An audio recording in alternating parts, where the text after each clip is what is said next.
Start कर रहे हैं और ये कुछ और बच्चे हैं जो ज्वाइन कर रहे हैं। चलेगा, ओके हाँ, वो उनको अंदर ले लो। हाँ, वेटिंग में हो। हाँ।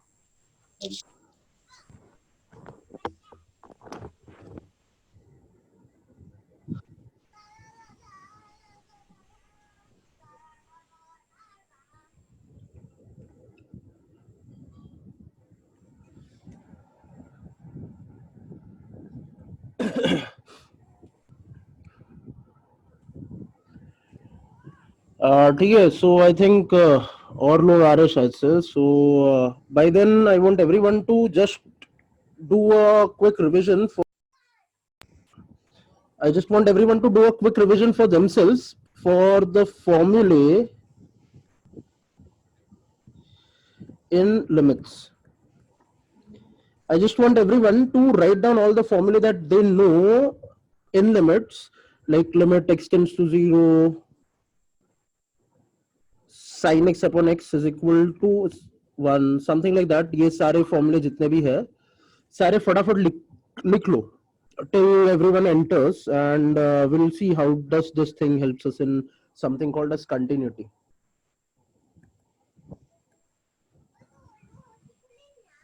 Okay. So just take your time, like 5 minutes, and first fatafat write all the formulae that you know about limits.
Okay, so I think most of you have joined.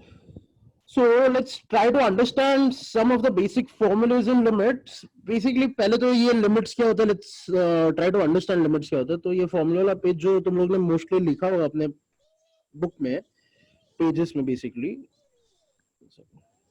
जो अपने pages पे लिखा होगा वो mostly यही रहेगा. So I'll just take this off and we'll come to it soon. Let's first have an idea कि ये जो बहुत important चीज हम लोग बात कर रहे हैं लिमिट्स, ये होता क्या है, एंड इससे भी पहले कैलकुलस क्या है, ठीक है. So let's try to understand what this particular thing calculus means and limits मतलब क्या हुआ. अब देखो, calculus is simply calculations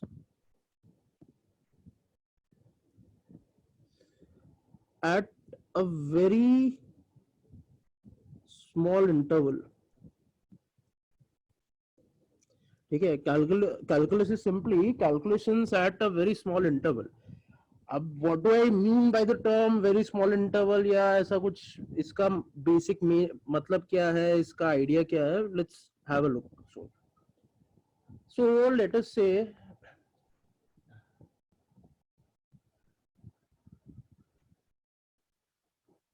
I have something called as an x-axis और इसको घुमाते हैं and लेके आते हैं.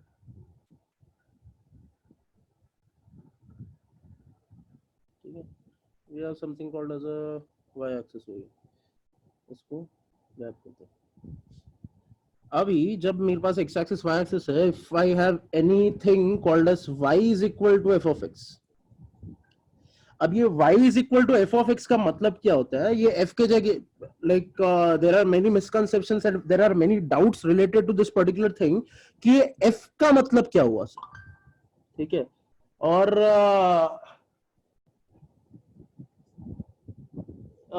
क्या बोलते हैं, ये f का मतलब क्या हो, पहला वो चीज है. फिर ये ब्रैकेट के अंदर x क्या है, ये y क्या है. These are the things that we need to understand and we need to be very sure about. अब ये f मतलब it is simply any name. I can write y is equal to Akshay of x. That's fine, not an issue. ठीक है, where f is just an acronym for the word function.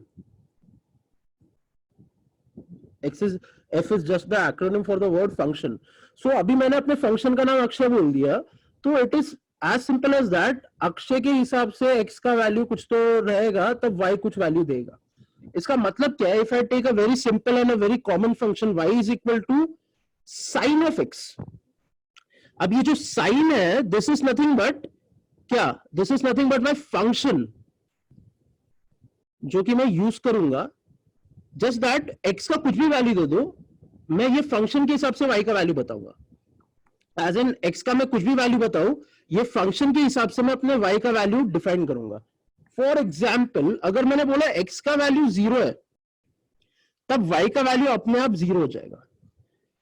अगर मैंने बोला x का value 90 degrees है, ठीक है, बहुत सिंपल तरीके से, इफ x का वैल्यू 90 डिग्रीज बोला तो y का वैल्यू वुड बी 1. x का वैल्यू अगर मैंने 30 डिग्री बोला तो y का value will definitely be equal to half. Hello hello, so y का value will be definitely equal to half. ये हो क्यों रहा है, because there is something called as a function over here. ये जो फंक्शन है, ये फंक्शन डिफाइन कर रहा है कि x के कुछ वैल्यू के लिए y का कुछ आउटपुट है. मतलब अगर मैं इसको एक ब्लॉक डायग्राम के हिसाब से बनाना चाहूं, तो दिस इज माय ब्लॉक, जिसको मैं बोलूंगा फंक्शन. ठीक है, फंक्शन में मैं इनपुट दूंगा and this input is usually called as x. And ये फंक्शन के अंदर जैसे मैं x दूंगा, तो जो रिजल्ट आएगा y, this y would be called as the output. ठीक है, सो x का वैल्यू फंक्शन के हिसाब से मॉडिफाई किया, मतलब x के वैल्यू के साथ बहुत सारे कैलकुलेशन एंड बहुत सारी चीजें की, और जो आंसर आएगा उसको मैं बोलूंगा y, बेसिकली मेरा आउटपुट बोलूंगा. ठीक है, अभी एक चीज बहुत इंपॉर्टेंट है यहाँ पे याद रखना कि ये x जो है, बेसिकली ये x एक्सिस जो है एंड ये अपना y एक्सिस है. ठीक है, सो ये x एक्सिस का जो भी वैल्यू रहेगा, बेसिकली x जो रहेगा, this is called as the independent variable.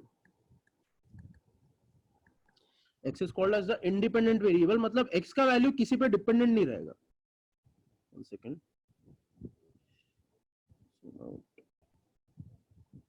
ठीक है, x का वैल्यू किसी पे भी डिपेंडेंट नहीं रहेगा, वो इंडिपेंडेंट रहेगा, मतलब x कुछ भी वैल्यू ले सकता है. बट y जो है, y will take only those values which would be dependent on the values of x. ठीक है, मतलब यहां पे x कुछ भी ले सकता है, x 100 ले सकता है, x 1000 वैल्यू ले सकता है, x 10,000 वैल्यू ले सकता है, x 94327 जो भी वैल्यू लेना है वो वैल्यू ले सकता है. But whatever the value of x be, y will be restricted from, क्या होता है, साइन का maximum value is 1 and minimum value is -1. So y का वैल्यू या तो -1 तक जा सकता है कम से कम, या फिर मैक्सिमम 1 तक जा सकता है, उससे ज्यादा हो नहीं सकता. मतलब y इक्वल टू 2 यहाँ पे वैलिड है ही नहीं. द रीजन इज x का कुछ भी वैल्यू दे दो, बिकॉज x क्या इंडिपेंडेंट है. y का dependency on x is based on the function called as sine. अब साइन की खासियत क्या है, साइन का जो आंसर आता है that is always between -1 and 1. अब why do I want you guys to understand these things and know these things? It's very much simple and I'll just let you know soon. Like I'll just move this. इसको भी थोड़ा सा move कर लेते हैं. ठीक है, इस ट्रेस ऑफ इसको हटा देते हैं. ठीक है, अभी if for any random function y is equal to f of x, ठीक है, अब y is equal to f of x का मतलब समझ रहे हैं कि y is a dependent variable. किस पे डिपेंडेंट है, x पे डिपेंडेंट है, एंड y का वैल्यू जो है वो वेरी करेगा with respect to the function that is f. So if I have something like this, ऐसा कुछ कर्व है, ठीक है, थोड़ा प्रॉपर नहीं दिख रहा है बट हाँ, let us consider it to be a proper curve. ऐसा कुछ शेप है अच्छा खासा. सो ये प्रॉपर कर्व को मैं नॉर्मली देखूंगा तो इट इज लाइक ऐसा टेढ़ा मेढ़ा ऐसा लग रहा है मेरे को. लाइक तुम देख सकते हो, ये देखो ऐसा यहाँ से टेढ़ा हुआ, फिर वापस टेढ़ा होकर नीचे गया, वापस टेढ़ा होकर ऊपर गया, फिर नीचे आया टेढ़ा हो गया. ठीक है, तो नॉर्मली तुम देखोगे तो it is something called as a टेढ़ा मेढ़ा कर्व. ठीक है, it is something called as a it is something called as a टेढ़ा मेढ़ा curve. But the idea is, अभी अगर मैं ये कर्व को बहुत ज्यादा जूम इन करूंगा, ठीक है, ऑब्वियसली यहाँ पे उतना जूम इन तो कर नहीं पाएंगे बट लेट्स ट्राई. देखो मैंने बहुत ज्यादा जूम इन कर दिया. सो ये टेढ़े मेढ़े कर्व में देयर आर मेनी, ये थोड़ा कलर पेन लेते हैं हम लोग, there are many small straight lines. देखो ये एक स्ट्रेट लाइन हुआ, ये एक स्ट्रेट लाइन हुआ, ये एक स्ट्रेट लाइन हुआ, ये एक छोटा सा स्ट्रेट लाइन हुआ, ये एक छोटा सा स्ट्रेट लाइन हुआ. ऐसा करते करते मैं बहुत सारे ऐसे छोटे छोटे स्ट्रेट लाइंस बना सकता हूँ. इफ यू सी, दिख रहा है सबको कि मैंने क्या किया, वो कर्व को जूम इन किया, और जूम इन करने के बाद मैंने बहुत सारे छोटे छोटे स्ट्रेट लाइन उसके ऊपर बनाए. ठीक है, अब जब मैं उसको जूम आउट करता हूँ, वापस अपने नॉर्मल लेवल पे लेके आता हूँ, वो जो छोटे छोटे लाइन है उनका कोई मतलब ही नहीं लग रहा है. समझ रहा है, यू कैन सी वो छोटे छोटे स्ट्रेट लाइन मिलके वो कर्व बन चुके हैं. मतलब दे आर नॉट लाइक हम लोग के लिए, like for our naked eyes right now, they are no more straight lines, they are a part of a huge curve.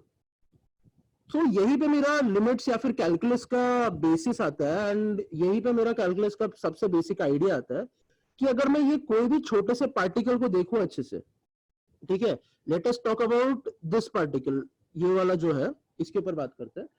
मैं अगर एक स्केल लेता हूं एंड ये स्केल को थोड़ा सा इंक्लाइन करता हूं ये पार्टिकल के साइज के हिसाब से, ठीक है, वो पार्टिकल के साइज के हिसाब से मैंने इंक्लाइन कर दिया अपने स्केल को. अब ये स्केल से मैं क्या करता हूं, एक लाइन खींचता हूं,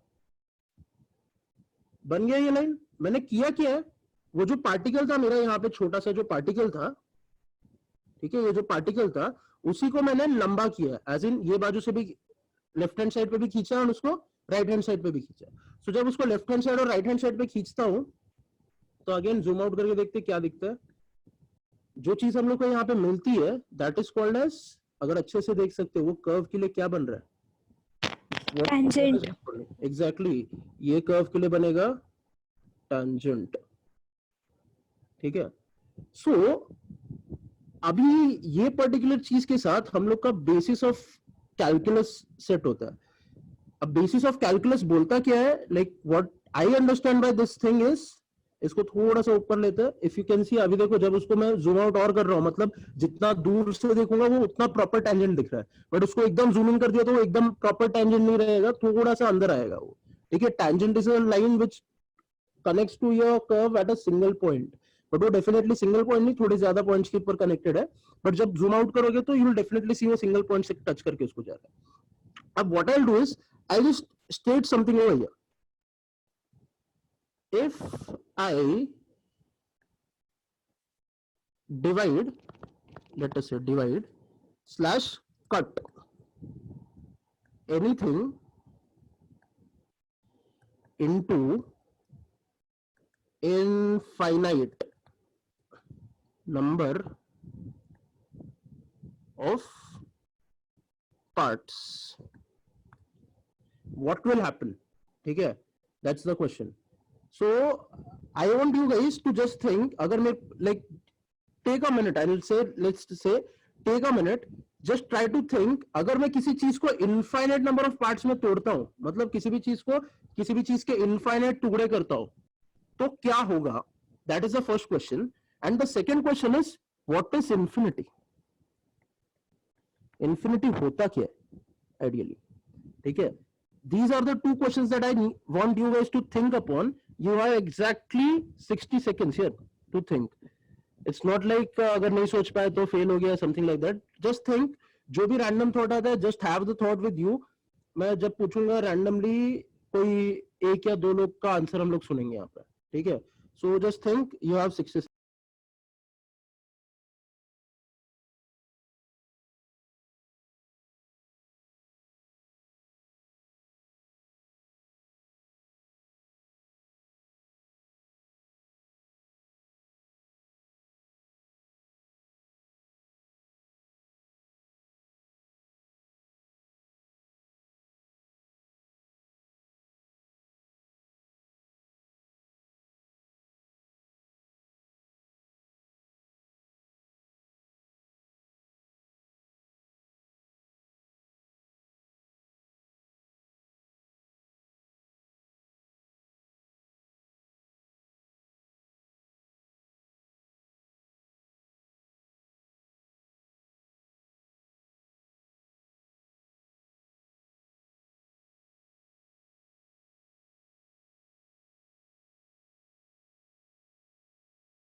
ठीक है, so let's hear the answers. कोई है like anyone who wants to raise their hand can raise their hand for answering these two questions. दोनों में से कोई एक क्वेश्चन का आंसर देना. And trust me, it will be really very good to hear the answers. ठीक है, so yeah, we have Ritik. So Ritik, I think ठीक है, we have Ritik and Nimisha. So I'll give the first chance to Ritik. Sir, unmute कैसे होता है? Sir या हाँ, infinity मतलब हम अगर कोई एक नंबर काउंट कर सकते हैं और उससे कोई बड़ा होगा तो उसको इन्फिनिटी कर सकते हैं. काउंटेबल नंबर से कोई बड़ा नंबर, काउंटेबल नंबर से कोई बड़ा नंबर. ठीक है, yeah, so listen abhi let's have a conversation on it. My question is, मेरा infinite Ritik है ना ऑनलाइन? तू Ritik? yes sir. हाँ, so my question to you is, मेरा infinity और तेरा infinity सेम रहेगा क्या? not sure sir. Not sure. ठीक है, cool. निमिषा, कुछ और बोलना आपको? अगर किसी नंबर किसी चीज को डिवाइड या कट करेंगे तो वो डिफरेंशिएट हो जाएगा. अच्छा, ठीक है, किसी चीज को अगर डिवाइड या कट करेंगे तो वो डिफरेंशिएट हो जाएगा. इनफाइनाइट. अच्छा, ठीक है ठीक है ठीक है ठीक है ठीक है. We have a good idea over here. चलेगा, चलो, I will just explain these things अभी यहाँ पर. ठीक है, सो let's try to understand the idea of infinity. Infinity is a huge number जो हम काउंट ही नहीं कर सकते, and infinity for everyone is different. ठीक है. Infinity for everyone is literally different. Like I can count till let us say 10,564. ठीक है. I can count till 10,564. ठीक है. Maybe Ritik can count till 12,845 and Nimisha maybe 13,621. ठीक है. That means मेरे लिए anything greater than this can be termed as infinity for me. Ritik के लिए anything greater than this can be termed as infinity for Ritik and Nimisha के लिए anything greater than this can be termed as infinity for Nimisha. जहां पे एक definite चीज है कि निमिषा का जो इंफिनिटी है वो डेफिनेटली मेरा इंफिनिटी रहेगा. ऋतिक का जो इंफिनिटी है वो भी डेफिनेटली मेरा इंफिनिटी रहेगा. निमिषा का इंफिनिटी ऋतिक का भी इंफिनिटी रहेगा. बट मेरा इंफिनिटी जो है वो निमिषा का इंफिनिटी हो ये जरूरी नहीं है. ठीक है. मेरा इंफिनिटी जो है वो निमिषा का इंफिनिटी हो वो जरूरी नहीं है. बट ये भी जरूरी नहीं है कि वो ऋतिक का भी इंफिनिटी हो. So infinity is actually a very different concept and it's actually very complicated if you see. So anything जिसको तुम like बहुत बड़ा बोलोगे वो particular चीज को infinity रहेगा जैसा ऋतिक बोल रहा था. That's very much fine. I was just confirming the fact कि हाँ infinity का values अलग अलग होता है. मतलब every infinity is not the same. मतलब infinity minus infinity you can never write it to be equal to 0. The reason is पहला वाला infinity शायद बड़ा होगा दूसरा वाला infinity शायद छोटा होगा या vice versa या दोनों same भी हो सकते हैं. We literally don't know. That's the reason you must have learned something in limits कि infinity upon infinity, 0 upon 0, infinity minus infinity या plus infinity जो भी करना है ये सारे terms को ideally हम लोग infinity नहीं बोलते. हम लोग ना इसका आंसर को infinite नहीं बोलते. हम लोग इसके आंसर को बोलते हैं अनडिफाइंड. बराबर है. ये सुना होगा ना तुम लोग ने कि ये अनडिफाइंड बोला जाता है रादर देन इनफाइनाइट. मतलब infinite upon infinite is a undefined number. The reason is मेरा इन्फिनिटी कुछ और होगा ऋतिक का इन्फिनिटी कुछ और होगा. हम दोनों के इन्फिनिटी को हम दोनों का इन्फिनिटी 1 करोड़ और 1 लाख तो हो ही सकता है. लाइक सीइंग दीस फिगर्स ऋतिक का इन्फिनिटी कैन बी 1 करोड़ जो मेरा इन्फिनिटी भी है. बट करेंटली ऋतिक ने मेरे को ये इन्फिनिटी दिया न्यूमरेटर के लिए एंड मेरा infinity can be 1 lakh. Correct है. दो ये जीरोस काटे 3 0 4 0 5 0 काटे तो आंसर क्या है 100 है ना. But we are not very much sure कि ऋतिक का infinity was 1 crore. It could have been anything other than 1 crore as well. Similarly मेरा 1 लाख होना जरूरी नहीं था. मेरा 10,000 लाइक 11,000 भी हो सकता था. Getting this. So that's the reason हम लोग ये सारी क्वांटिटीज को infinity upon infinity, 0 upon 0, infinity plus infinity या infinity minus infinity को बोलते हैं undefined form. ऐसा form जिनका definition या जिनका proper values are still not known. ठीक है. The second question, basically the first question that I had asked is what if I divide or cut anything into infinite number of parts. ठीक है. जिसमें निमेशा ने answer दिया that was technically very much correct कि हाँ differentiate होगा. But the point is if I cut anything into infinite number of parts what I'll get is small straight lines. ठीक है. अगर मैं किसी भी चीज को infinite number of parts में कट करूंगा तो मेरे को मिलेंगे small straight lines. बहुत छोटे रहेंगे but definitely वो straight like it will tend to be straight. ठीक है. एंड ये बहुत स्ट्रेट लाइंस हद से ज्यादा छोटे होते तो इसके सामने लगाता हूं वेरी वेरी वेरी 4-5 और वेरी लगा देता. तो इतना ज्यादा लाइक इतने सारे वेरी लगाने के बाद जब स्मॉल होगा तब उसको मैं बोलूंगा एक नया नाम दूंगा called as infinite Simli small. ऐसा कुछ सुना होगा ना अपन ने. Infinite Simli small element physics में बहुत बार आया होगा. इनफाइनाइट सिमली स्मॉल एलिमेंट या फिर डिफरेंशियल एलिमेंट. ठीक है. ये बहुत बेसिक सा चीज है जो हम लोग ने देखा है बहुत सुना है बट कभी कभी छोटा सा मिसकंसेप्शन रहता है और वो मिसकंसेप्शन के चक्कर में हम लोग को कभी वापस सीखना नहीं चाहता. So again coming to the point, calculus जो होता है calculus is simply a branch of mathematics which deals with calculation at a very small interval. नहीं लिख सकते अभी यहाँ पे वेरी वेरी वेरी बहुत डालना पड़ेगा. So very small interval की जगह I can simply write at infinitesimally small interval. अब infinitesimally small interval पे जब भी मैं लाइक अगर मैं किसी भी पर्टिकुलर ऑब्जेक्ट का या किसी भी पर्टिकुलर कर्व का इनफाइनाइट पार्ट्स तोड़ेगा, तो जैसा मैंने जूम इन किया था बहुत ज्यादा, जूम इन करने के बाद मेरे को क्या मिला, छोटा छोटा स्ट्रेट लाइन मिला. अब ये छोटा छोटा स्ट्रेट लाइन जो है, ये स्ट्रेट लाइन को मैंने खींच दिया तो मेरे को जो मिलता है उसको बोलते हैं हम लोग टेंजेंट. ठीक है. अभी ये टेंजेंट की खासियत क्या है, ये टेंजेंट को अगर मैं ऐसा एक्सटेंड लाइक अगर मैंने यहाँ पे एक्सटेंड किया होता टेंजेंट को, तो एक्स एक्सिस के साथ कुछ एंगल बनाता था थीटा. ठीक है. So there is something called as dx. ये dx क्या होता है, dy क्या होता है एंड dl क्या होता है, to be very specific.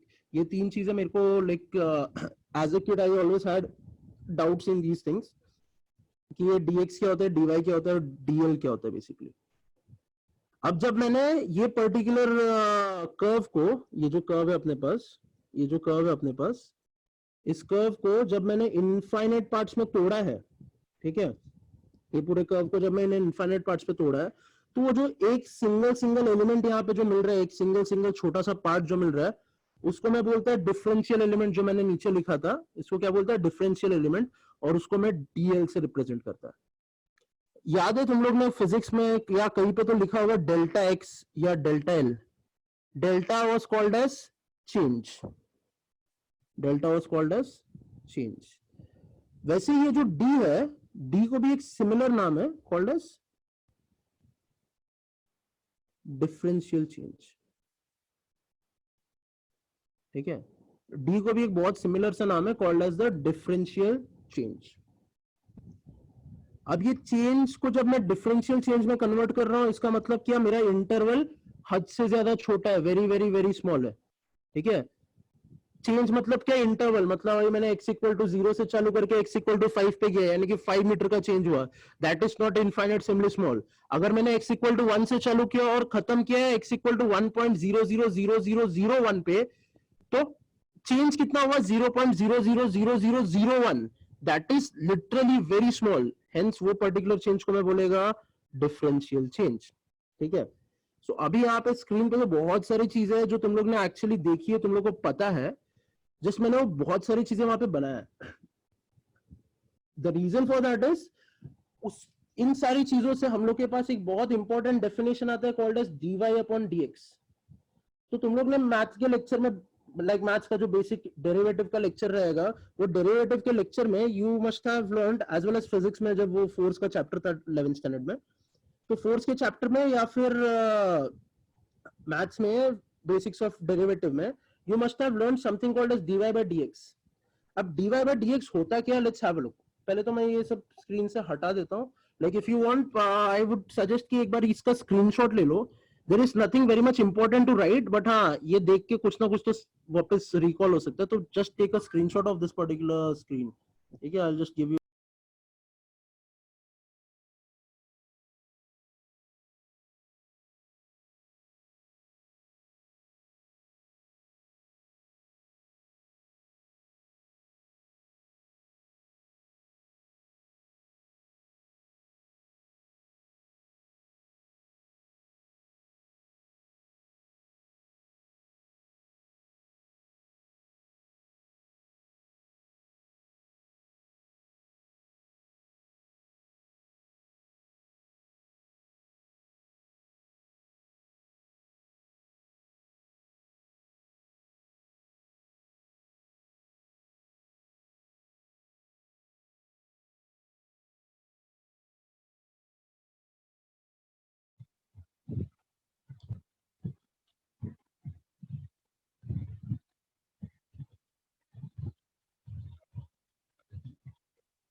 Actually वो कॉल आ गया था, so that's the reason. थोड़ा important call था, I had to take.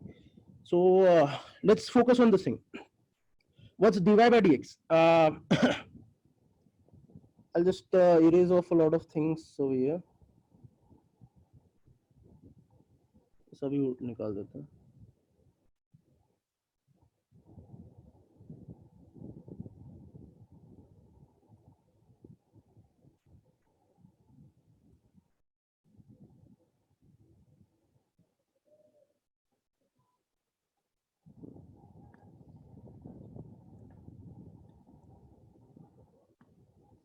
So अगर मेरे पास ऐसा कुछ कर्व है, अगर मैं एक कॉर्ड बनाता हूँ, ये तुम लोग ने सीखा होगा, कॉर्ड बनाता हूँ, एक पॉइंट ये रहेगा, एक पॉइंट ये रहेगा, ठीक है, ऐसा कुछ सिचुएशन रहेगा. तो ये कॉर्ड का स्लोप कैसे निकालते हैं? Slope of this cord is simply, ये हुआ अपना डेल्टा वाई, ये हुआ अपना डेल्टा एक्स. सो tan थीटा, ये जो थीटा होता है, this is nothing but theta. तो tan theta is equal to delta y upon delta x basically.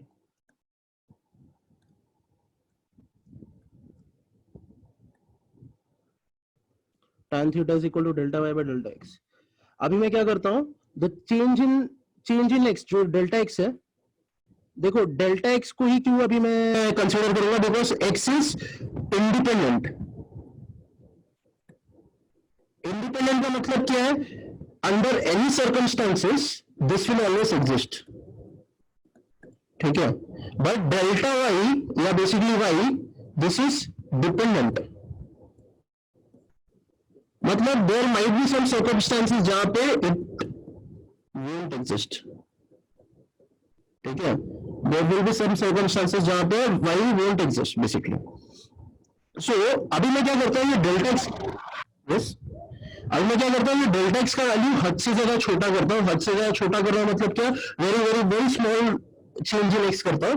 That very very very small change in x is called as dx, जहां पे d को हम लोग क्या बोलते हैं, डिफरेंशियल चेंज. ठीक है, डिफरेंशियल चेंज बोलते हैं उसको. अब ये जब डेल्टा एक्स को बहुत छोटा कर देता हूँ तो डेल्टा वाई भी छोटा होगा. इसके वजह से क्या होगा, डेल्टा वाई बहुत छोटा होगा. क्यों डेल्टा वाई छोटा होगा? डेल्टा वाई भी dy बन जाएगा. The reason is y is some function of x ना, तो अगर x बहुत छोटा है तो y भी डेफिनेटली छोटा होगा, that's very much sure. So जैसा मैं इसको छोटा छोटा करते जाता हूँ, there will be this particular line.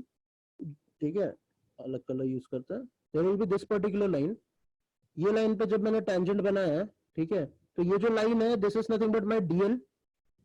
तो ये लाइन को थोड़ा सा जूम इन कर लेते हैं. ठीक है, ये लाइन को जब जूम इन कर दिया तो ये जो पार्ट है और ये पार्ट ले लेते हैं. ठीक है, ये जो पार्ट है, this is very small change in x, इसको dx बोल दिया, इसको बोल दिया dy. ठीक है, सो इसको dx बोला, इसको dy बोला, तो ये जो लाइन है यहाँ पे बना है, उसका अगर मैं tan थीटा निकालने जाऊं, तो ये लाइन का tan theta would be simply equal to dy upon dx ना. dy क्यों? Opposite, dy is opposite, dy is opposite. ठीक है, ये अपोजिट है और ये एडजेसेंट है, तो tan theta is equal to opposite upon adjacent. तो यहाँ पे मेरे को मिल जाएगा tan theta is equal to dy upon dx. अब ये tan थीटा हम लोग को पता है, tan थीटा क्या होता है? tan theta is nothing but उसका नाम ही पहले तो टेंजेंट इसीलिए पड़ता है क्योंकि tan थीटा से हम लोग को किसी भी कर्व के ऊपर टेंजेंट मिलता है. ठीक है, टेंजेंट का स्लोप मिलता है. ठीक है, तो tan थीटा को हम लोग ने बहुत पहले से डिफाइन किया, tan theta is equal to slope is equal to m. So slope is equal to dy upon dx. ठीक है, अभी इसकी खासियत देखते थोड़ी सी. अगर मैंने यहाँ पे dy by dx लिया होता, ठीक है, यहाँ पे लाइक अगर मैंने यहाँ पे dy by dx लिया होता, तो एक स्केल यूज किया हम लोग ने, यहाँ पे थोड़ा सा स्केल को घुमाया एंड देन यहाँ पे बना दिया एक टेंजेंट. ठीक है, यहाँ पे बना दिया एक टेंजेंट. अभी अगर ये टेंजेंट को अच्छे से देखते हैं हम लोग, वो टेंजेंट की खासियत क्या है? टेंजेंट का कुछ तो स्लोप रहेगा, वो टेंजेंट का स्लोप वुड बी डिफरेंट. ये जो ब्लू वाला टेंजेंट है और ये रेड वाला जो टेंजेंट है, इन दोनों का स्लोप अलग रहेगा. क्लियर कट दिख रहा है ना, ये ज्यादा इंक्लाइंड है एक्स एक्सिस को, मतलब ये लाल वाला जो है ज्यादा इंक्लाइंड है एक्स एक्सिस को, सॉरी ब्लू वाला जो है ज्यादा इंक्लाइंड है एक्स एक्सिस को, लाल वाला जो है वाई एक्सिस के नजदीक ज्यादा है. सो dy by dx for any function is again a function of x. ठीक है, g of x होता है. ठीक है, it's थोड़ा सा heavy to understand it online यहाँ पे, but try to understand कि अगर मेरे पास एक फंक्शन है y is equal to f of x, उसका जब मैं इनफाइनाइट टाइम्स लाइक बहुत ज्यादा छोटे छोटे टुकड़े बनाऊंगा, तो जो एक छोटा सा टुकड़ा बचेगा उस पे अगर मैंने एक लाइन बना दी, ठीक है, वो जो छोटा सा टुकड़ा बचेगा इस पे अगर मैंने ऐसे लाइन खींच दी तो मेरे को जो मिलेगा वो एक टैंजेंट रहेगा. वो टैंजेंट का जो स्लोप रहेगा that would be given by dy by dx, because ये देखो ये छोटे से एलिमेंट को अगर मैंने यहाँ पे एक छोटा सा ट्राइंगल बनाया तो उसका y का ट्राइंगल का जो हाइट है that is given by dy and triangle का जो base है that is given by dx. So m is equal to dy by dx, that is slope of the tangent. So अगर मेरे पास f y is equal to f of x function दिया है, then m is equal to dy by dx is equal to f dash x is equal to f dash x. basically इसको गायब कर देते हैं, is equal to f dash x is the derivative of this particular function f of x. अब इसका मतलब क्या होता है? Let us take a very simple function, ठीक है, let us take a very simple function y is equal to x. अब y is equal to x जैसा हम सबको पता है is nothing but a straight line passing through origin. थोड़ा सा origin से ऊपर से गया, but let us assume कि वो origin से pass कर रहा है. अभी I want any one of you to answer one of my questions. अगर मैं ये line को infinite parts में तोड़ता है, ठीक है, अगर मैं ये लाइन को इनफाइनाइट पार्ट्स पे तोड़ता है तो डेफिनेटली मेरे को मिलेगा स्ट्रेट लाइंस. ठीक है, डेफिनेटली मेरे को मिलेगा स्ट्रेट लाइंस. अब हर एक स्ट्रेट लाइन को अगर मैं एक्सटेंड करता है, ठीक है, हर एक स्ट्रेट लाइन को जैसा लास्ट टाइम एक्सटेंड किया तो मेरे को टेंजेंट मिला था. हर एक स्ट्रेट लाइन को अगर एक्सटेंड करूंगा मैं तो मेरे को क्या मिलेगा? What will I get? That is the first question. What will I get? That is the first question. The second question is whatever I get उसका स्लोप का सिचुएशन कैसा रहेगा? यानी कि जितने भी पार्ट्स है, एज इन इनफाइनाइट पार्ट्स है, इनफाइनाइट पार्ट्स के स्लोप के बारे में क्या बोल सकते हो? So you guys have like if you want to answer right now you can just raise your hand. If you want I can give you like a minute to think on it, but if you have like if any one of you has an answer right now, please raise your hand. I'll be very much happy to listen to the answer.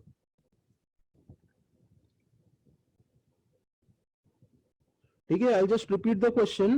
अगर मेरे पास एक straight line है given by y is equal to x, इसको अगर मैं infinite parts में से तोड़ दिया तो ये जो छोटा छोटा पार्ट्स है, ठीक है, उसको एक्सटेंड किया तो व्हाट विल आई गेट? सारे छोटे छोटे पार्ट्स के लाइंस को अगर मैंने छोटे छोटे एलिमेंट्स को अगर मैंने एक्सटेंड किया तो मेरे को क्या मिलेगा? द सेकंड क्वेश्चन इज, जैसा लास्ट टाइम हम लोग ने किया था तो तभी हमको टैंजेंट मिला था, वो टैंजेंट्स का हर एक टैंजेंट का स्लोप अलग अलग था, ठीक है, इसीलिए एक फंक्शन ऑफ एक्स आ रहा था. यहाँ पे उस स्लोप का क्या कंडीशन होगा? That's the question. So you guys have 1 minute to think on it, and जिसको भी ऐसा लग रहा है कि उनको आंसर आता है प्लीज रेज योर हैंड. ठीक है, even the wrong answers are welcome because we just need to understand the things.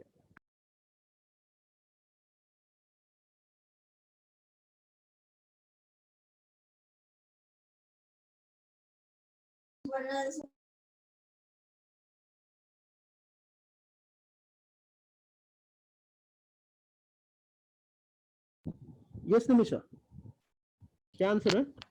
अगर स्ट्रेट लाइंस को एक्सटेंड किया तो जो इनिशियल लाइन है वही मिलेगा. ठीक है, वेरी गुड. ठीक है, so everyone who is inside like who is right now listening to the audio, Nimisha ने जो आंसर दिया है इट्स एब्सोल्युटली करेक्ट. अगर कोई भी स्ट्रेट लाइन को मैं एक्सटेंड करूंगा तो डेफिनेटली वही लाइन मिलेगा जो लाइन है, एग्जिस्ट करता है. So Nimisha, I want the second answer from you as well कि इन सभी लाइंस का स्लोप का क्या? स्लोप्स इक्वल हो गए. स्लोप्स इक्वल होंगे मतलब स्लोप क्या होगा? कांस्टेंट होगा. ठीक है, स्लोप क्या होगा? कांस्टेंट होगा. सो लेट अस सी ना, y is equal to x है, इसका मैं डेरिवेटिव लेता है, dy by dx is equal to 1. हो गया ना slope constant. This is slope. किसी भी पॉइंट पे अगर मैं देखूंगा तो इसका slope will be always equal to 1. ठीक है, अभी इसी चीज को अगर थोड़ा सा हम लोग अलग चेंज करते हैं, I will take a very common function y is equal to sine of x. ठीक है, अब ऑब्वियसली साइन कर्व यहाँ पे बनाना मेरे लिए थोड़ा डिफिकल्ट है, बट लेट्स सी. अगर मेरे पास ऐसा कर्व है, we know this is definitely 0 degree, this is sorry, ये क्या होता है? 90 डिग्री होता है, ये 180 डिग्री होता है, ये 270 होता है, and this is the last one 360 degree. आगे का भूल जाते हैं फिलहाल, ठीक है। अब the questions remain the same, ठीक है। क्वेश्चंस को मैं ऐसा यहाँ से उठा के यहाँ पे लेके आता है, ट्राई करता हूँ, नहीं आएगा क्या, ठीक है, 1 सेकेंड। ठीक है, कूल, दिख रहा है ना अभी। So I have the function y is equal to sine of x, ठीक है। क्या है मेरे पास function y is equal to sine of x। ये फंक्शन को अगर मैं इनफाइनाइट पार्ट्स में तोड़ेगा, ठीक है, ये फंक्शन को इनफाइनाइट पार्ट्स में तोड़ेगा तो मेरे को हर एक इनफाइनाइट पार्ट को एक्सटेंड करने पे क्या मिलेगा, that is the first question. The second question is उन सभी का अगर लाइक जो भी चीज मेरे को मिलेगा वो स्ट्रेट लाइंस तो रहेंगे, उन सब के स्लोप के बारे में क्या बता सकते हो। Think for a minute and you can answer. जब भी तुम्हारे पास आंसर आता है please raise your hand, I will be here to listen to your answer.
ठीक है, किसी के answer like does anyone have an answer out here?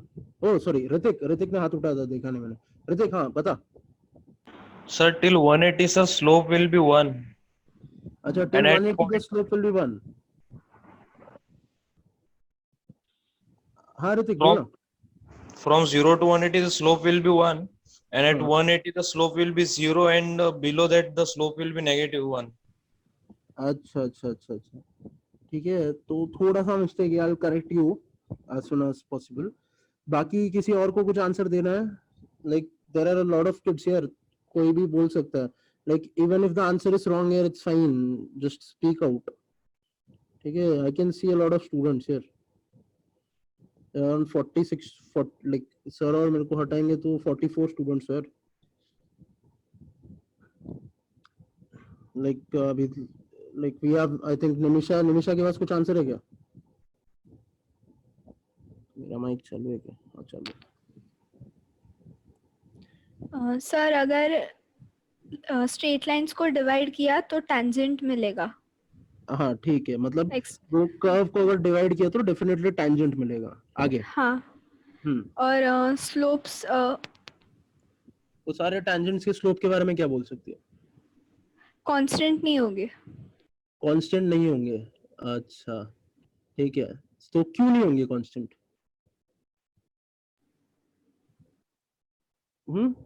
क्योंकि वो कर्व है, स्ट्रेट लाइन नहीं है। तो very good. So Hrithik, the problem with your solution is, देख यहाँ पे मैंने एक छोटा सा एलिमेंट बनाना है, एक छोटा सा एलिमेंट लिया, उसके ऊपर मैंने लाइन खींचा, तो this becomes my first line. एक और एलिमेंट यहाँ पे कहीं तो रैंडमली ढूंढता हूँ मैं, वो उसके ऊपर अगर मैं स्ट्रेट लाइन खींचता हूँ, मतलब थोड़ा सा ऊपर लेना पड़ेगा इसको, ठीक है। उसका जस्ट नेक्स्ट पॉइंट लिया, स्लोप लिया, ठीक है। उसके बाद अरे ये क्या हो गया?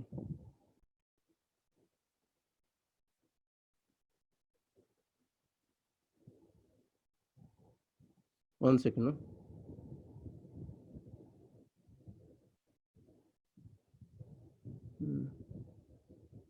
ठीक है। उसके बाद अगर मैं इसको यहाँ पे लेके आता हूँ, एकदम एक्स एक्सिस के पैरेलल हो जाता है। सो यहाँ पे अगर मैं इसका स्लोप लाइक वो छोटे से एलिमेंट का स्लोप बनाने की कोशिश करता हूँ, तो it would be somewhere very much close to this particular line.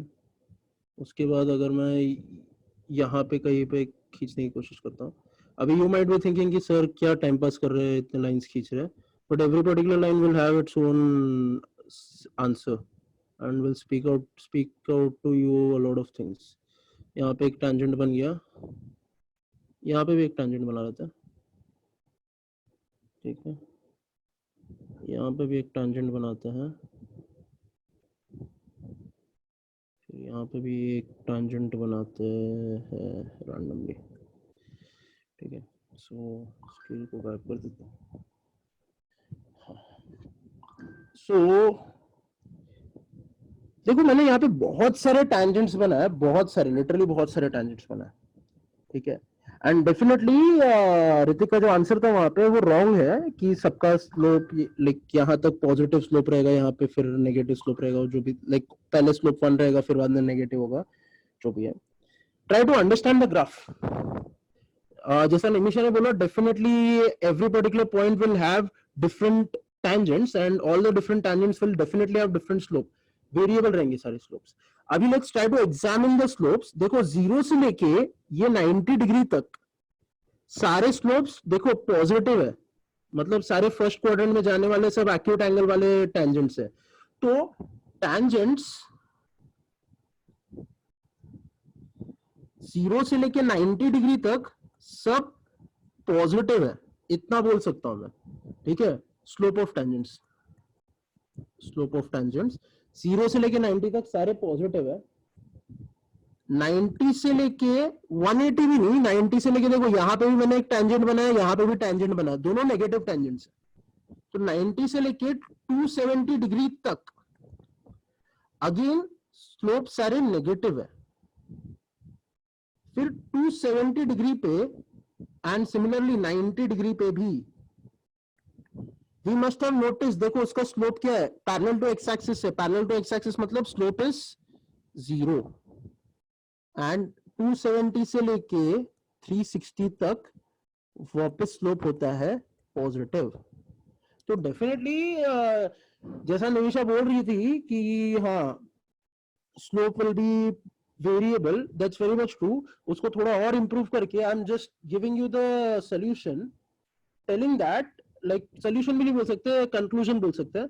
ये पूरा ग्राफ देख के कि 0 से लेके 90 तक पॉजिटिव स्लोप है, 90 पे 0 हो जा रहा है. देखो पैरेलल टू एक्स एक्सिस हो रहा है, ये वाला कर्व देखो, ये वाला लाइन.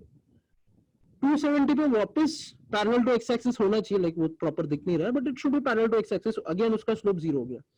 90 टू 270 देखो, इसकी बात कर रहे हैं या इसकी बात कर रहे हैं, स्लोप इज नेगेटिव. 270 से 360 के बीच में कहीं पे भी देख लो, slope will always be positive. अभी इसको अगर मैथमेटिकली डिड्यूस करने जाओ तो this was my function y is equal to sin x. तो अगर मैं इसका डेरिवेटिव लेता हूं dy by dx, क्या हो जाएगा, cos x. ऐसा कुछ सीखा है ना अपन ने डेरिवेटिव में, बेसिक फॉर्मूला ऑफ डेरिवेटिव्स सीखा है ना सबने. सो ये बेसिक फॉर्मूला ऑफ डेरिवेटिव जो है, if you one second sorry, ये बेसिक फॉर्मूला ऑफ डेरिवेटिव को अगर तुम अच्छे से देखते हो, लेट अस पुट 0 से 90 के बीच में कुछ भी वैल्यू, 0 से 90 के बीच में 60 डिग्री आता है. तो अगर 60 डिग्री यहाँ पे सब्स्टिट्यूट करता हूं मैं, तो dy by dx का वैल्यूज क्या क्या आता है देखते हैं, ठीक है. लेट अस से x के वैल्यूज, सॉरी वन सेकंड,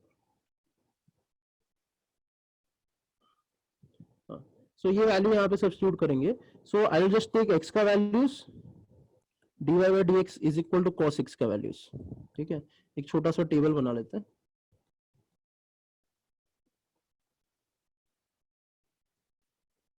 ठीक है, 0 डिग्री रखता हूं पहले, फिर 0 डिग्री हो गया, फिर एक 60 डिग्री लेते हैं 90 और इसके बीच में, फिर 90 डिग्री लेता हूं, फिर 90 और 270 के बीच में आई जस्ट टेक 90 से 270 के बीच में 180 डिग्री लेते हैं. सिंपल वैल्यूज लेते हैं. फिर अगेन 270 डिग्री तो लेना ही पड़ेगा. देन 270 और 360 के बीच में 330 डिग्री लेते हैं, एंड देन 360 अभी भूल जाते हैं फिलहाल, ठीक है.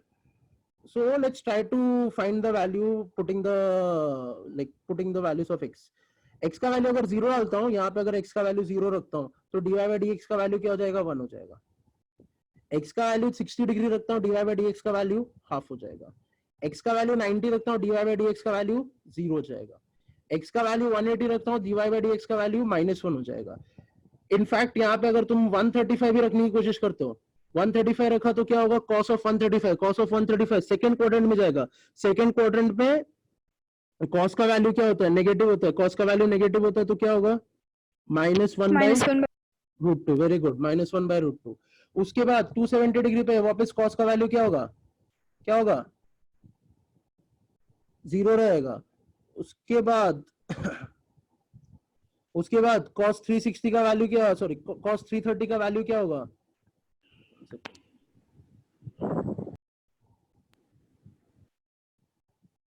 330 का वैल्यू क्या होगा, cos 330 is cos of -30, cos of minus √3 very by good, √3/2. Now if you see very clearly, very thoroughly over here,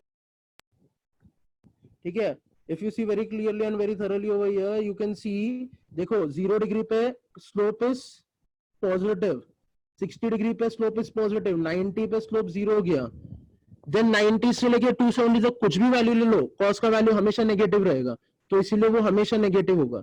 उसके बाद 270 पे वापस 0 होगा, फिर 330 पे लाइक 270 से लेके 360 तक कुछ भी वैल्यू ले लो, अगेन वो पॉजिटिव रहेगा।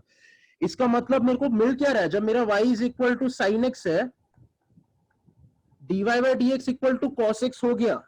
बट ये इक्वेशन को बोलूंगा क्या मैं, it shouldn't be called as the derivative of sine x और समथिंग लाइक दैट। ठीक है, वो डेरिवेटिव ऑफ साइन एक्स क्या है, मतलब वो तो मैं डायरेक्टली देख के बोल सकता हूँ ना, derivative of sine x is cos x, but you being students of science, you should understand कि ये दे क्या रहा है। सो अगर मैं सिंपल वर्ड्स में यहाँ पे बताना चाहूँ तो आई कैन से ना, यहां से जब यहाँ पे आ रहा हूं मैं, dy by dA अगर लाइक मैं जनरली अगर डिफाइन करना चाहता हूँ, if y is equal to f of x, then if y is equal to f of x, then dy by dx will be equal to f dash x. This like यहाँ पे जैसा आ गया dy by dx is equal to cos x। अब dy by dx को क्या लिख सकता हूँ, m बोलता हूँ ना, इसको क्या बोलता हूँ, m बोलता हूँ।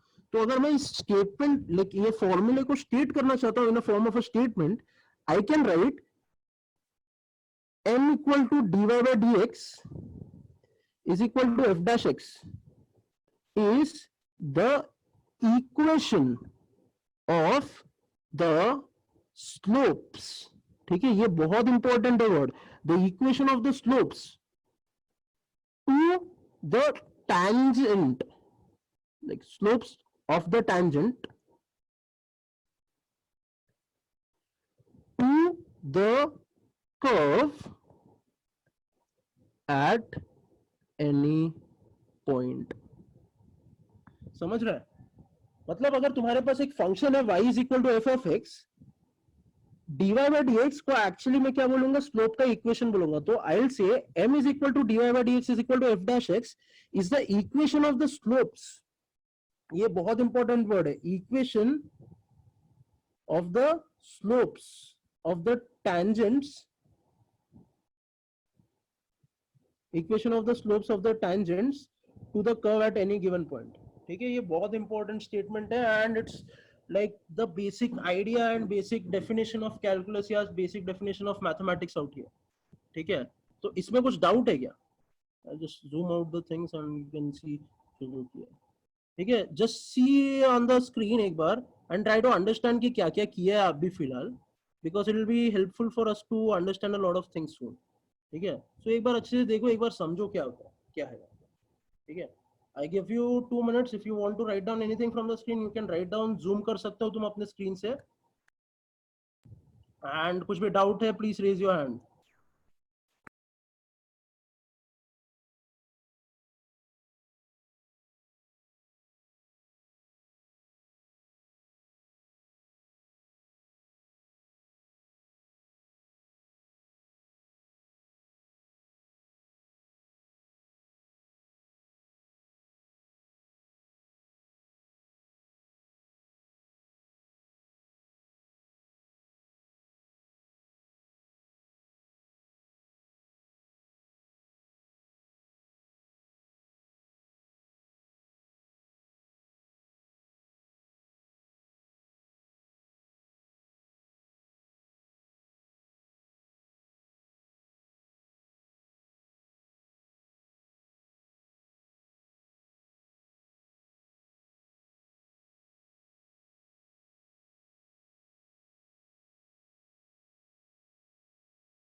ठीक है, so now let's start with the first concept, like that was just the idea, graphical form of calculus, और कुछ नहीं था.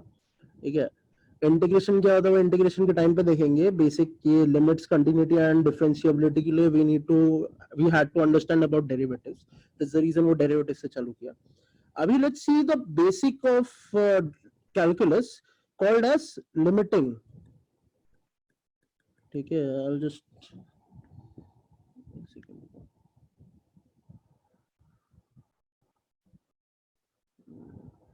ठीक है, let's consider the basic idea of calculus called as limiting. अब लिमिटिंग का मतलब क्या होता है? I have delta x. Delta x मतलब चेंज इन एक्स. ठीक है, इसको मेरे को कन्वर्ट करना है dx में. This is differential. डिफरेंशियल मतलब इनफाइनाइट सिमली स्मॉल चेंज. ठीक है, अब infinitesimally small change in delta X को अगर infinitesimally small change in X में कन्वर्ट करना है तो all I need to do is write down a simple mathematical tool. Limit delta x tends to 0. ठीक है, अब what do we mean by limit delta x tends to 0? इसका मतलब क्या होता है? कैन एनीवन, लाइक कोई बताना चाहता है? Please raise your hand. I am here to listen to this. क्या होता है limit delta x tends to 0?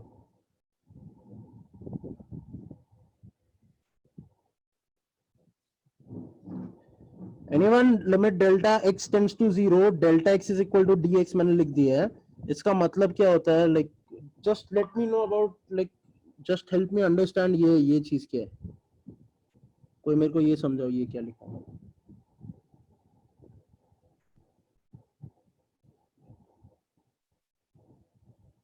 ठीक है, ठीक है, नो वन. अब ये लिमिट का मतलब क्या होता है? Let's try to understand limit क्या होता है. ठीक है, लिमिट एक ऐसा मैथमेटिकल टूल है which stops a variable from doing exactly one thing. ठीक है, लिमिट एक ऐसा मैथमेटिकल टूल है which stops a variable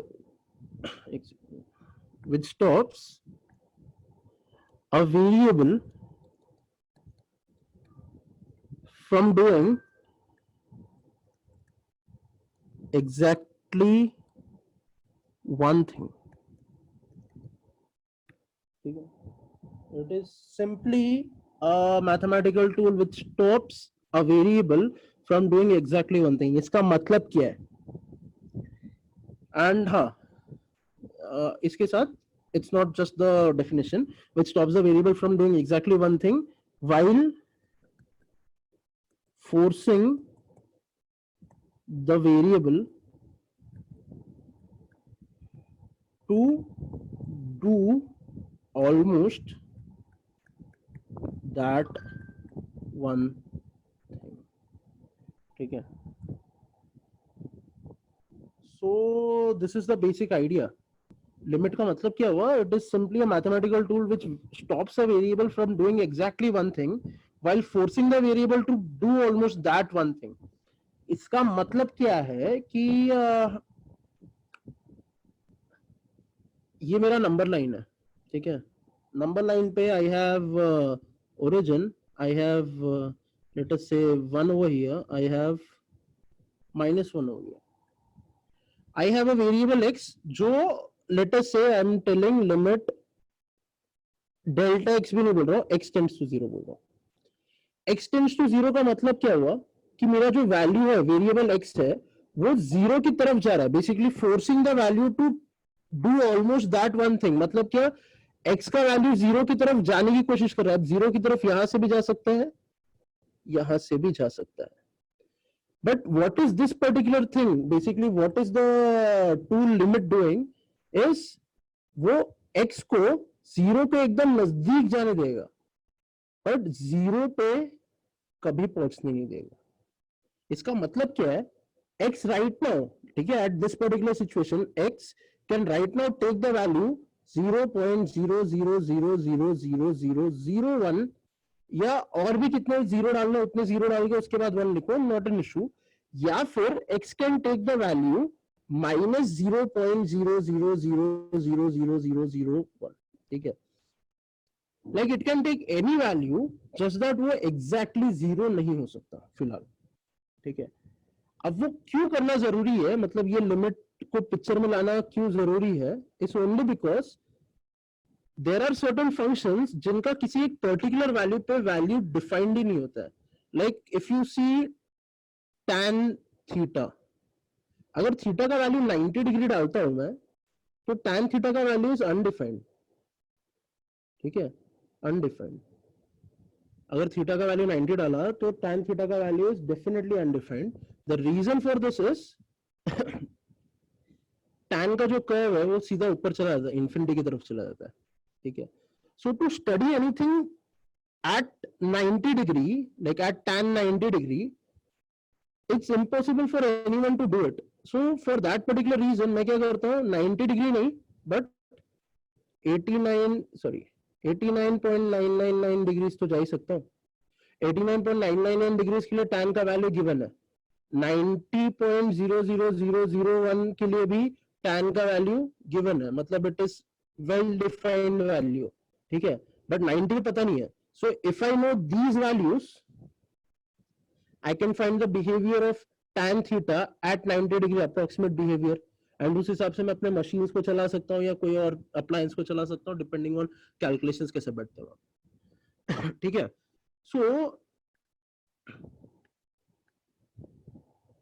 after that limiting factor वहां पे, if I say I have limit x tends to 0, like x tends to 0 नहीं लेते, x tends to a लेते हैं, f of x is equal to g of a। ये चीज का definition तुम लोग ने सीखा होगा कहीं ना कहीं तो, ठीक है।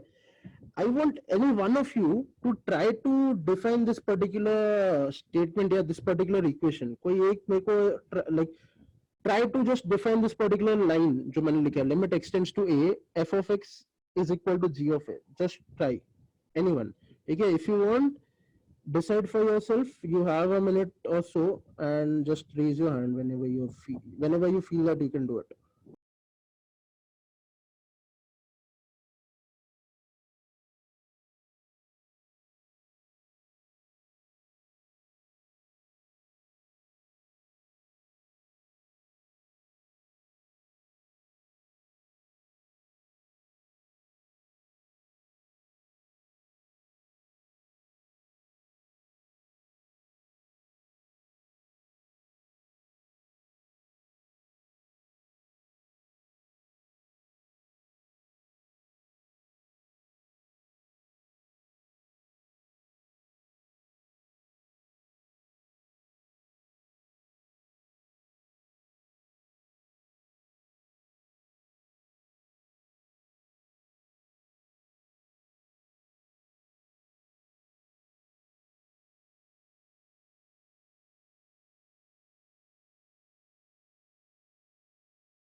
ठीक है, so no one wants to volunteer out here, so let me try the definition for this thing। अब limit x tends to a f of x is equal to g of a, इसका मतलब क्या हुआ कि x जो है वो जैसे जैसे a की तरफ जाएगा, मतलब अगर मेरे पास एक फंक्शन है, let's call this function something like that, let us call this as x equal to a, ठीक है। जैसे जैसे x का वैल्यू a की तरफ आएगा, लेट अस से ये बाजू से आ रहा है फिलहाल, ठीक है, जैसे जैसे x का वैल्यू a की तरफ आएगा, ये फंक्शन का वैल्यू कोई तो एक वैल्यू की तरफ जाएगा, ये जो वैल्यू रहेगा इसको मैंने बोला g of a, ठीक है, वो जो वैल्यू रहेगा उसको मैंने सिंपली बोल दिया g of a।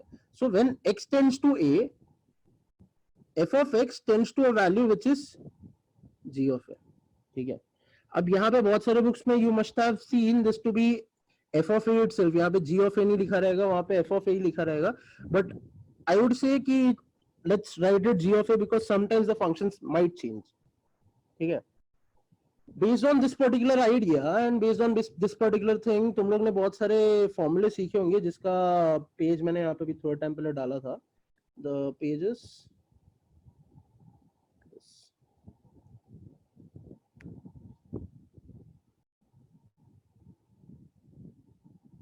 ठीक है. So my first question is, तुम में से कितने लोगों को ये सारे फॉर्मूले याद है एंड ये सारे फॉर्मूले पता है, प्रॉपरली पता है, याद है, यानी कि रट्टा याद चाहिए मेरे को, एज इन पता ही है सबको, मतलब कभी भी पूछूंगा. जितनों को लगता है कि उनको पता है, याद रहता है, एज इन ये फॉर्मूला रट्टा याद है, प्लीज हाथ उठा लो. मतलब वो ऑप्शन है ना अपने पास, रेज हैंड वाला. Please everyone who knows the formula, like जिनको पता है ये सारे फॉर्मूले क्या है, जिनको पता है ये सब कुछ, प्लीज हाथ उठाओ. एंड नीचे मत करना, उसको हाथ उठाए रखना, कोई इशू नहीं.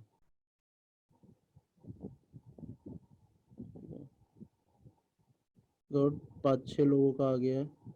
बाकी लोग जल्दी देख लो फॉर्मूले क्या है.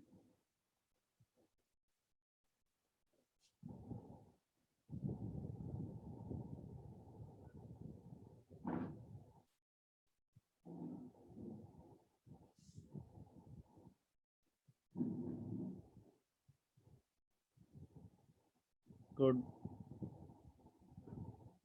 बाकी बहुत सारे लोग हैं अभी बाकी. जल्दी प्लीज हाथ उठाओ, हाथ उठाओ, हाथ उठाओ जल्दी. आदित्य, आर्यन, ध्रुव, दीक्षा, चैतन्य ने हाथ उठाया था शायद से पहले, कृषा, ओमकार, प्रथमेश, रिया, हाथ उठाओ जल्दी. वेदांत, सिद्धार्थ, सानिका, साक्षी.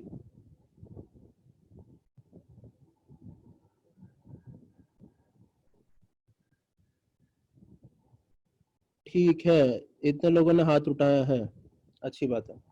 जिन्होंने हाथ नहीं उठाया, फटाफट प्लीज ये स्क्रीनशॉट ले लो, या ये फॉर्मूले तुम्हारे टेक्स्ट बुक में ही रहेंगे.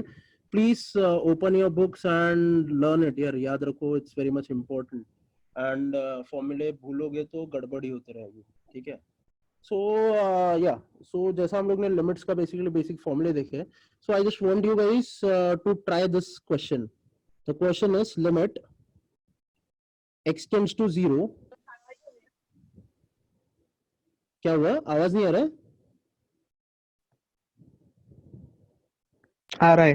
हाँ हाँ, तो the question for everyone out here is limit x tends to 0, x raise to x equal to question mark. ठीक है. यू हैव 3 मिनट्स, 15:09 पे टाइम खत्म होगा तुम्हारा. अपने बुक्स में सॉल्व करो एंड मेरे को फाइनल आंसर चैट पे लिख के भेजो. इसका आंसर एक नंबर आएगा, ठीक है, डेफिनेटली नंबर ही आएगा. बट हाँ, नंबर आएगा, डेसिमल हो सकता है, फ्रैक्शन हो सकता है. फ्रैक्शन है तो उसको डेसिमल में कन्वर्ट करके चैट पे लिख दो. चार्ट मैंने खोल के रखा है यहाँ पे, ठीक है, मैंने चार्ट ओपन करके रखा है. You have 3 minutes. The moment you get the answer, directly put it on chat and I just tell you कि राइट है कि रॉन्ग है.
Zero.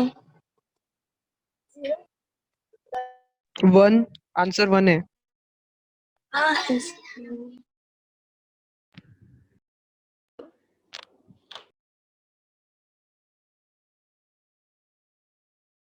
ठीक है, दो तीन आंसर सुनने को आया, एक आंसर 0 आया है, एक आंसर 1 आया है, और कुछ आंसर है 1 क्या? 1 1 और भी लोगों का 1 आ रहा है, ठीक है। सो 1 वाले 2-3 लोग हैं, 0 एक ने बोला है। 0 किसका था ऐसे? मेरा नहीं 1 ही आएगा। अच्छा 0 नहीं है तेरा, 1 आएगा। अच्छा हाँ। क्यों 1 आएगा? 1 वाले कितने थे? 1 क्यों आने वाला है?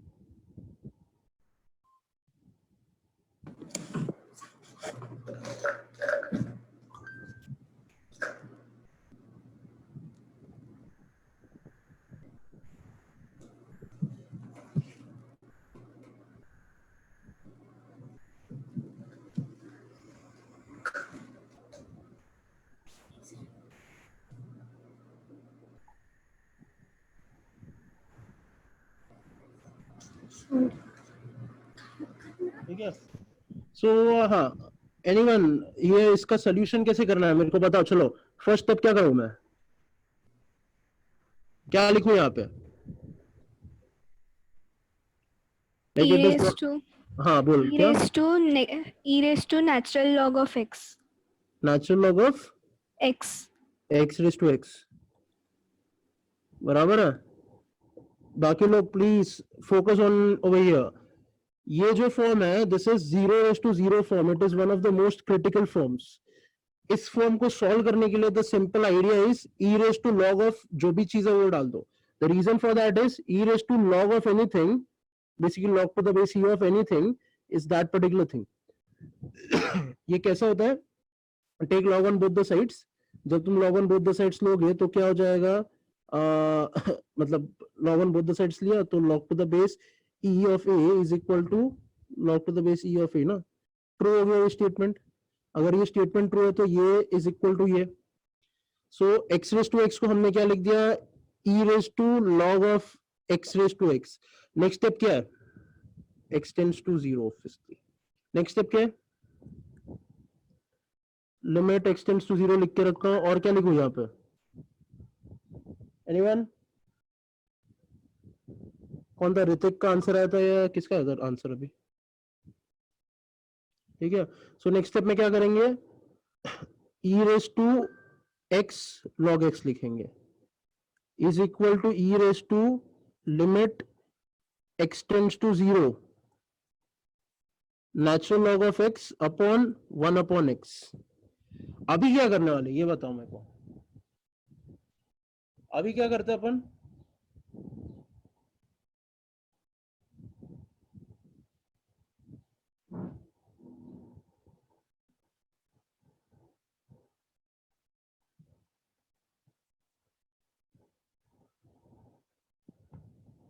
ठीक है, अभी क्या करेंगे हम? दिस इज लाइक x का वैल्यू अगर 0 डालता हूं तो this becomes natural log of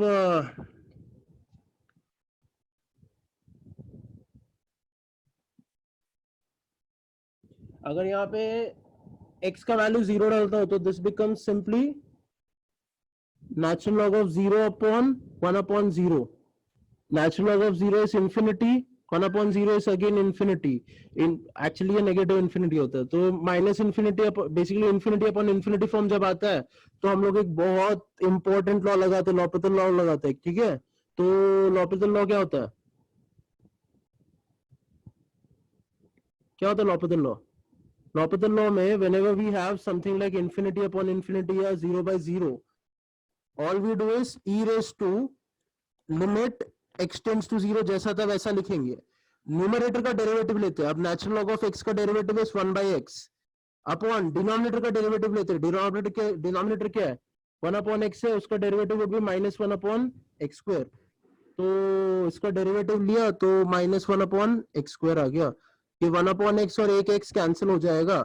सो मेरे पास आ गया एक सिंपल सा answer, is equal to e raise to limit x tends to 0 minus, ये देखो डिनोमिनेटर का डिनोमिनेटर हमेशा बनेगा numerator, is equal to e raise to 0 is equal to 1। ये अपना सिंपल सा फॉर्मूला वैल्यू आ गया यहाँ पे। सो प्लीज जिन्होंने नहीं लिखा था वो लिख लो, जिनको कुछ डाउट था बीच में वो लोग भी लिख लो, एंड जिनका हो गया था प्लीज चेक करो कि सोल्यूशन ऐसे कुछ किया था क्या।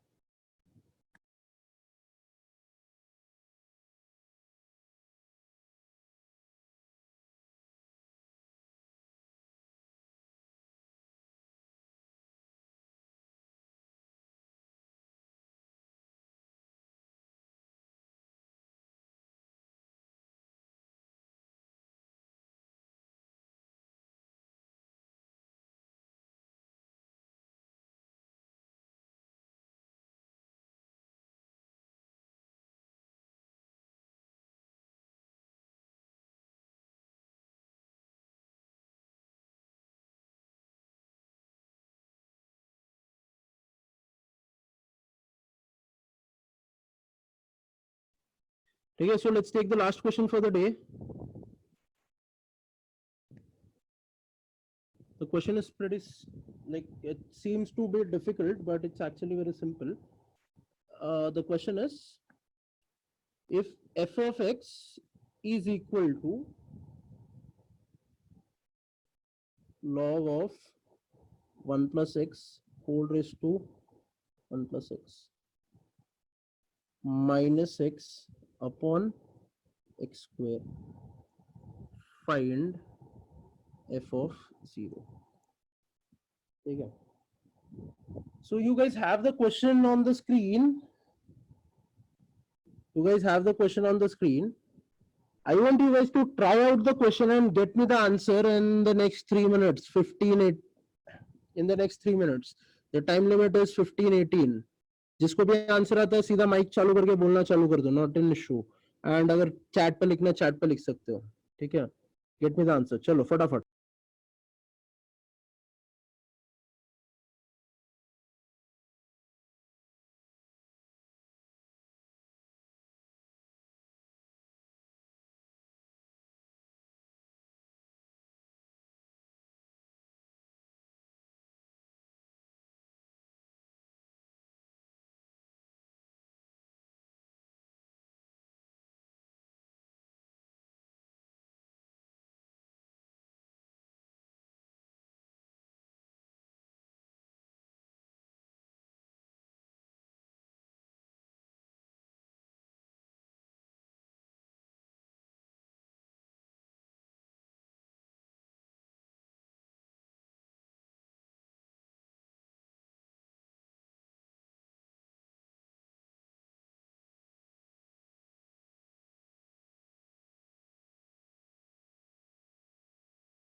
One by two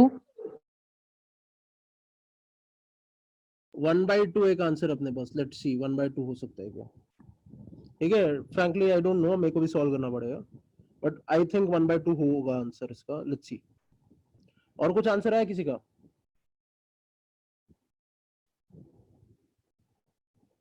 one by two आया। अच्छा, यही आ रहा है, तो चलो 2 का आ गया, बाकियों के लिए भी लेट्स ट्राई दिस क्वेश्चन। देखो अगर मैं यहाँ पे वैल्यू 0 सब्स्टिट्यूट करता हूँ directly, like F of 0 direct निकालने जाता हूँ, तो क्या आएगा, log of 1 raise to 1 minus 0 upon 0. This is nothing but 0 minus 0 upon 0. Correct है? तो दिस इज अनडिफाइंड फॉर्म ना, ठीक है, दिस इज अनडिफाइंड फॉर्म. तो अनडिफाइंड फॉर्म का आंसर हम लोग ऐसा कभी निकाल ही नहीं सकते. So in any such situation जब आंसर अनडिफाइंड आता है तो मैं डायरेक्ट जीरो की जगह क्या लिखता हूं, limit x tends to 0 f of x. This would be equal to limit x tends to 0, ठीक है, x tends to 0 f of x में देखो ये log of something raise to something था ना, तो समथिंग को आगे खींच लेता हूं सो दैट थोड़ा सा चीज सिंप्लीफाई हो जाए. log of 1 plus x minus x upon x square. ठीक है, अब बहुत सारे बच्चे क्या करेंगे, इसको ओपन करेंगे, ओपन करके फिर 1 अपॉन एक्स, फिर 1 प्लस वो सब फॉर्मूला करके, लाइक बहुत सारे लंबा चौड़ा आंसर निकालने जाएंगे. डेफिनेटली वो कर सकते हो, बट वो बोर्ड एग्जाम के लिए बेटर रहेगा. The reason is board exam में वो स्टेप्स के लिए मार्क्स है. यहाँ पे we know this form is 0/0 form, तो डायरेक्ट लॉपेटल रूल लगाएंगे. लॉपेटल रूल लगाएंगे तो ऊपर जो न्यूमरेटर है, पहले तो ये u into v रूल है, u into v, तो पहले क्या लिखूंगा, 1 प्लस एक्स जैसा है वैसा लिखूंगा. ऑब्वियसली यहाँ पे आएगा is equal to limit x tends to 0. ठीक है, तो 1 प्लस एक्स ऐसे ही आएगा.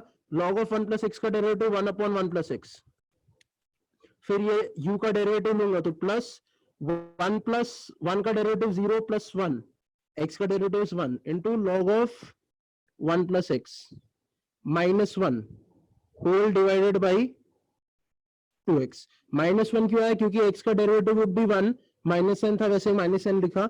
नीचे डिनोमिनेटर का डेरिवेटिव लेते, डिनोमिनेटर क्या है, x स्क्वायर है, उसका डेरिवेटिव वुड बी 2x, तो इसलिए नीचे आ गया 2x. अभी देखते हैं अपना आंसर आता है कि नहीं आता. ये x और ये x कैंसिल हो गया, तो अपने पास क्या आएगा, limit x tends to 0 1 plus ये क्या हो जाएगा, दिस इज हाफ.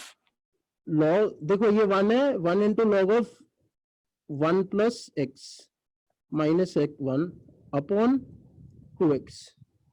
ठीक है, ये और ये कैंसिल हो गया. अभी अगर मैं 0 डालता हूं तो 0 डाला तो क्या आंसर आता है, देखते हैं. log of 1 plus 0 upon 2 into 0, answer again 0/0 form आ रहा है. log 1 इज 0, तो 0/0 फॉर्म आ रहा है, तो वापस लॉपेटल रूल लगाएंगे. लॉपेटल रूल की खासियत ये होती है कि तुम उसको जितने बार चाहिए उतने बार लगा सकते हो जब तक तुम्हारा आंसर नहीं आता. तो क्या करेंगे, इसको वापस लॉपेटल रूल लगाएंगे. लॉपेटल रूल लगाए तो क्या होगा, फर्स्ट 1 अपॉन 1 प्लस एक्स आएगा न्यूमरेटर में, अपॉन डिनोमिनेटर में 2 बचेगा. अभी लगाते लिमिट x टेंड्स टू 0. अभी अगर x का वैल्यू 0 सब्स्टिट्यूट करता हूं तो मेरे को क्या आंसर आएगा, 1 upon 2. This is the final answer which is absolutely correct, जो दो लोगों का आंसर आया था.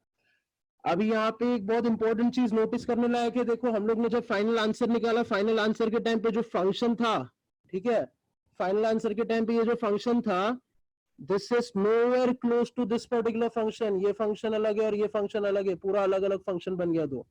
ठीक है, दो अलग अलग फंक्शन बना, इसीलिए मैंने वहां पे लिखा था लिमिट, इसीलिए वहां पे एक बहुत इंपॉर्टेंट स्टेटमेंट लिखा था, limit x tends to some value f of x will be equal to some other function of a.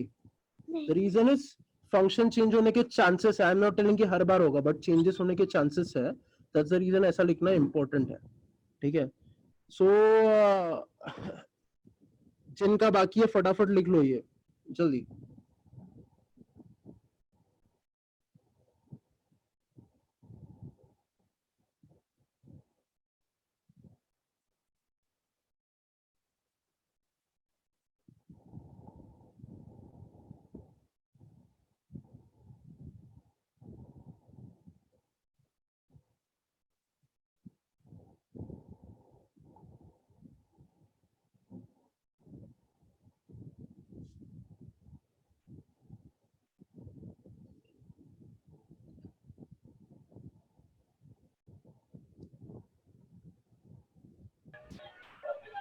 Akshay sir 1-2 minute है, जरा मैं बोलता हूँ. राजेश सर बोल रहा हूँ. हाँ सर बोलिए ना. ये पार्टिसिपेंट्स पे क्लिक करो. ये आईफोन कौन है, iPhone students click on participants. सबसे ऊपर आपको आपका नाम दिखेगा, देखो आईफोन नाम किसने रखा है अपना खुद का?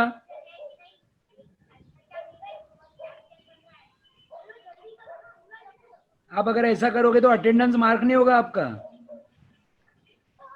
वो इज आईफोन।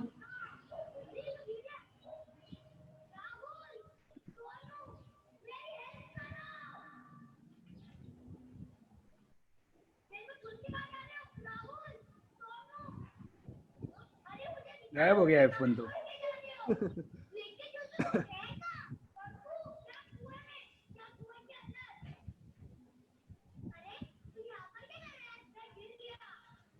सर नाम डाल दिया लगता है उसने अपना, इसलिए आईफोन निकल नहीं, गया। 40 में से 39 बचे हैं सर।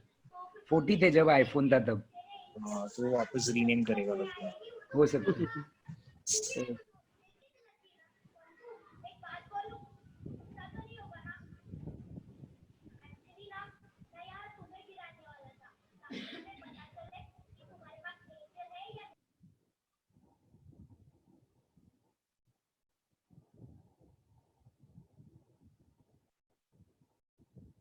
ठीक है, so let's take one question and then let's wrap it up for the day.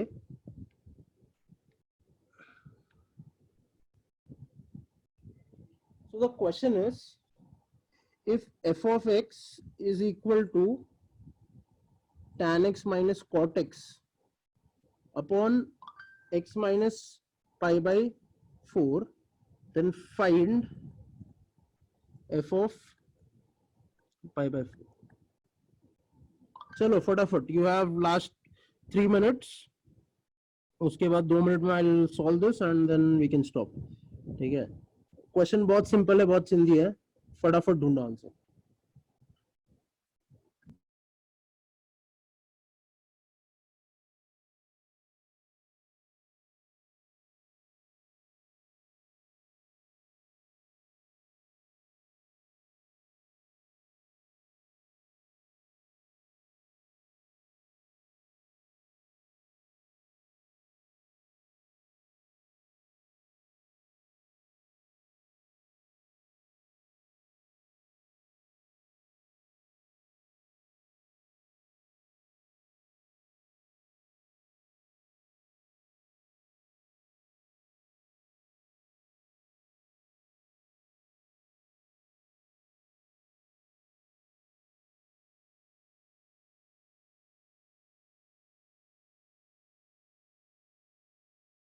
-2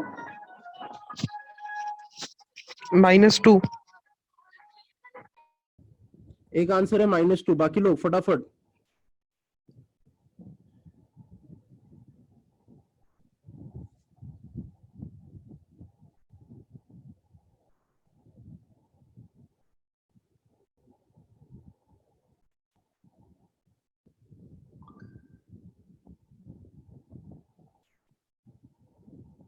बाकी लोग फटाफट answer. 4. The second answer is 4.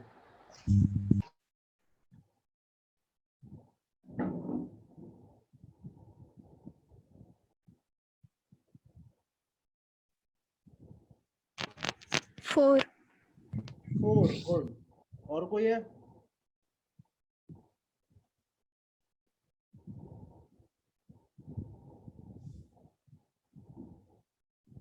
ये we still have a minute, और किसी को कुछ आंसर बताना है तो।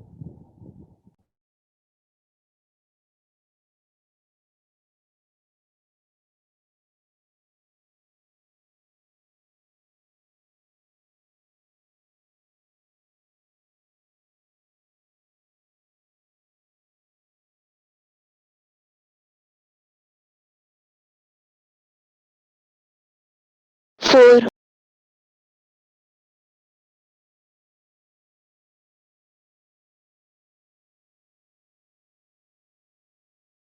ठीक है, एक और आंसर 4 है।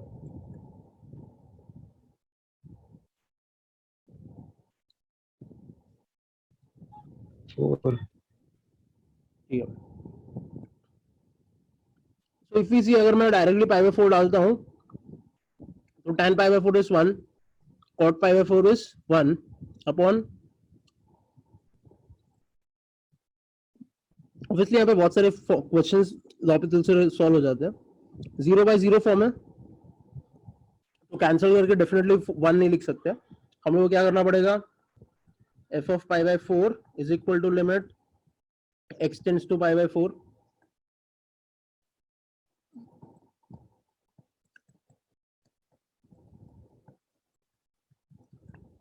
सिंपल है, इज इक्वल टू, पहले लॉपिटल न्यूमरेटर और डिनोमिनेटर दोनों में डेरिवेटिव निकालेंगे.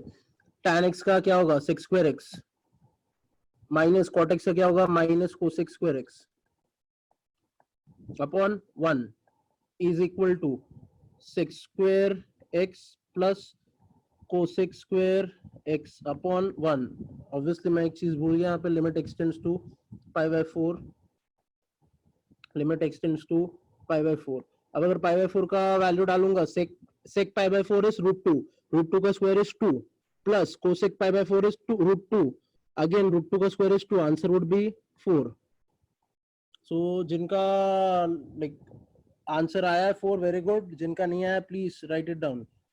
And for the next class I want everyone to be very much thorough with everything in limits.